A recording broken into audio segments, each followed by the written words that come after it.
Israeli troops are still trying to secure towns near the border with Gaza, where Hamas carried out their deadly terror attacks, a grim task that Richard Engel witnessed today.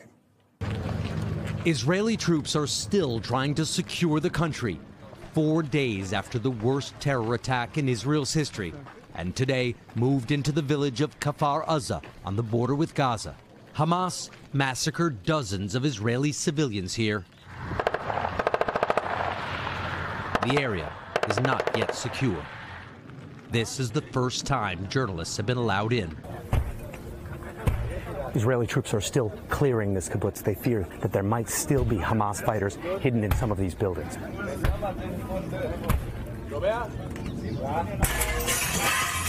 It's a slow and dangerous mission as the soldiers go through every room, double and triple checking.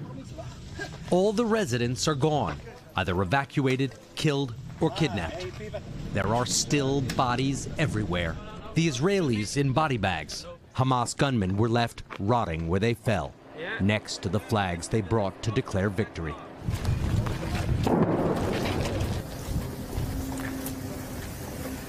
And these were the homes that the Hamas militants were going through.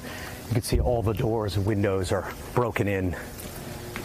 It was like each one suffered a home invasion and kidnapping. As the troops kept searching, they discovered the remains of an elderly woman. They wrapped her in a plastic tarp, adding one more to the death toll. Sergeant Dov Shishe-Portish is a civil engineer, now on an open-ended combat mission. What is it like for you to see this? It's horrible. Actually, I live 10 minutes from here. By mistake, I didn't do the weekend here. What do you think needs to happen now? We need to, I don't know, to change this reality. We live like this for years. Kfar Aza is only one Israeli community where Hamas went on a killing spree. Today, we saw new images from the nearby village of Be'eri, where more than 100 men, women, and children were executed.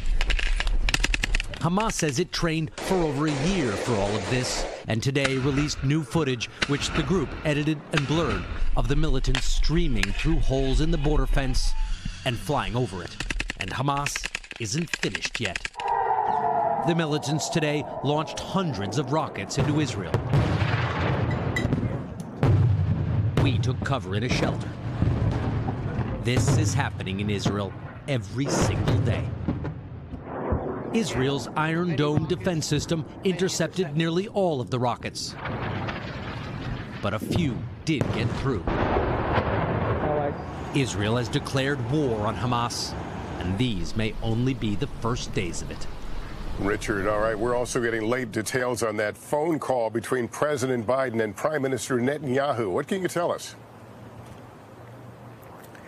So Israel put out a readout about the call saying that Prime Minister Netanyahu told President Biden that Hamas is worse than ISIS, that Hamas beheaded Israeli soldiers and executed dozens of children.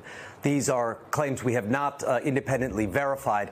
He also said that what is required now is, quote, a prolonged campaign, which he said Israel will win.